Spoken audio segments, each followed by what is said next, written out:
In this video, I want to talk to you about how to close a higher percentage of deals and how to close more deals overall. And it's all centered around a single concept, which is the belief continuum. All right, and so if you think about this visual that I have right here, so you've got your salesman here and you've got your prospect here, right? And you see this bubble that I put over their head. The prospect has no bubble inside, it's completely empty, and they might have a negative bubble as well. And then you've got the salesman who's got his belief bubble. So many people like to think, like, do you believe in what you are selling, right? They ask the question as though it's a binary answer, yes or no, I believe or I don't believe. But it would be much more accurate to say, to what extent do you believe in, right? Because belief is not a binary question, it is a continuum. It is how much do you believe in what you are selling? Because if you thoroughly, 100% believe with all of your heart and mind that what you are selling is true, I guarantee you that you will sell significantly more. And so what I want to show you is these two equations that I wrote down as simple equations for how to actually sell. Many people focus, I would say a disproportionate amount of people focus on the skill of selling. And there absolutely is a skill to sales. You have to know exactly what to say and you have to know how to say it. But you can shortcut that path to success by having conviction. And the way that you have conviction is by dramatically understanding the needs of your prospects, so that when you are talking to somebody, you know exactly what their problem is, so that if your product perfectly matches their problem, you can have conviction in order to sell it. Most salespeople don't even listen to the prospect at all and simply want to deliver their pitch, which inherently means that they can't believe in the product that much because they're not even thinking about whether it solves the problem for the prospect, because you can't be convicted that it's going to solve the problem if you don't even know what the problem is. And so they haven't taken any time to understand the prospect. Most sales training is currently focused on educating salesmen around the product, when it should be most of the time focused on educating the salesman around the prospect and their problems, not the product. All right, key understanding shift that has to happen when you're educating a sales team and or yourself. Especially if you're entering a market that you are not the avatar, right? One of the reasons that many successful businesses happen from somebody who suffered from a pain and then went to go solve it for themselves and then ended up solving it for other people is because they desperately and they so clearly understand the thoughts, needs, and pains of the prospect, and they know how the product solves those problems. The first equation here is for increasing closing percentage. And so if it's you that's selling or if it's a sales team that's selling, it's the skill of sales multiplied by the extent to which you believe. It is not yes, I believe, no, I believe. This number can be 100, right? And the thing is that I believe that this number of conviction can grow far higher than what skill can give you. You can be a very skilled salesman, but let's say the skill of sales is 1 to 10, right? I'll put this on here so everyone can see it. Let's say your skill of sales can be 1 to 10. I believe that your beliefs around conviction can be 1 to 100. Right? So even if your skill of sales is a 2, you could have 100 belief and I guarantee you that you will close. Because people can sense whether you believe what you are telling them is true. And they believe that what you are selling them is going to solve their problem. Right? And so most people, most sales teams, most sales managers do not focus enough on this bubble, which is conviction, which is this part of the equation, right? If you think about what sales is, it's fundamentally a transference of belief. And so how can you transfer an empty cup? How can you transfer a cup that is only 1/3 full into another empty cup and expect it to be over the threshold of the amount of belief that's required for a prospect to make a purchasing decision?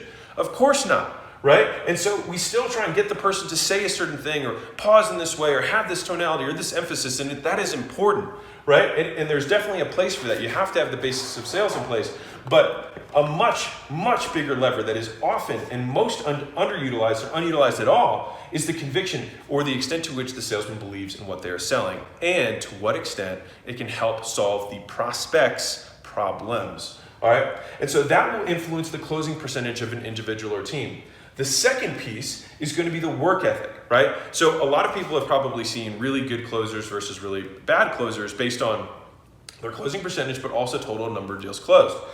Personally, when you have somebody who has really high work ethic, then they can make up for a lower closing percentage by having more activity. So that means that they are following up with their pipeline faster. They are following up more times, right? They're reaching out to people on their own in their own time to give themselves more opportunities, and they can compensate for a low closing percentage by simply having more at-bats, right? And so if you think about the expert salesman as having these two things together, which is you want to have a high closing percentage and you want to have lots of units sold, all right? And so there's 3 variables here. You've got skill, you've got conviction, and you've got work ethic, but conviction counts twice. Because if you believe that what you are selling is genuinely going to help people, you will follow up faster. You will follow up more religiously. You will follow up as though you were trying to help someone. And so let me ask you this question as a good mental thought process. If you could go back in time, let's say you could go back in time 5 years, and you could talk to yourself and say, hey, I want you to put 100% of the money that we have, right? Now, mind you, you couldn't tell the person that is you, your past self, that you are you in the future, right? So you can't say anything like that. But in this thought experiment, and you went back in time and you said, hey, we've got this money in the bank account. I want you to put 100% of money into this thing called Bitcoin. Or, hey, I want you to put 100% of that money into something called Amazon. I want you to put all of that money into Tesla or whatever, right? Something that blew up over the last 5 years, all right? If you were to tell yourself that, let's say you were talking to you and you were like, I'm good, thanks, right? How many times would you follow up with yourself to get yourself to do that thing or do that action or make that investment? A lot. And it's because you truly believe that it would solve your prospect's problem, and you have pure conviction that what you are selling them, the investment, the opportunity, whatever it is 100% going to work. Think about how you would approach that. How many times would you follow up? How convicted would you be when you spoke? Would you even be focused on the skill of selling, or would you be focusing on how true what you say is? And if you can make that perspective shift, and if you're a sales manager and you're trying to manage a sales team, I would implore you to focus way more of your time around the thing that counts twice in the equation of selling and creating great salespeople, which is the belief to which the extent to which they believe what they are selling and to whom they are selling, than boring with the monotony of the skill, which don't get me wrong, it is very important to sell. There's lots of videos that you've probably heard where I talk about the skill of sales. But I think when you rate this, and you were to, in a force multiplication standpoint, I don't think that they are equated. I don't think they are equivalent, right? And the proof that I have in this is that if you look at every single religious movement, you are selling something very hard to sell, which is a completely new frame of view around the world. The people who believe this, many times they don't train them in the skill of selling.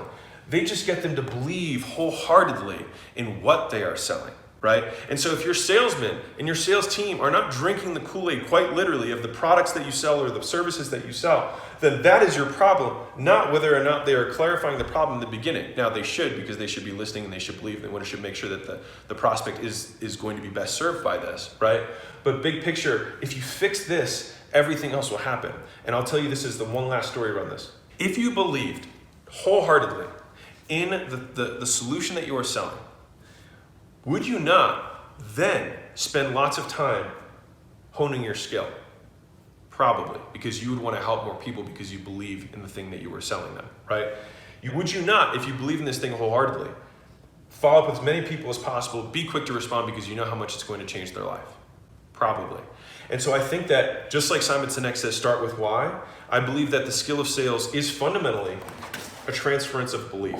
And we do need to start with why for salespeople, because it is not a question of whether or not they believe. It is the question of to what extent do they believe. And if you can get that to 100, you will never have problems selling ever again. So hope you found this valuable. Click subscribe. Lots of love, and I'll see you in the next video.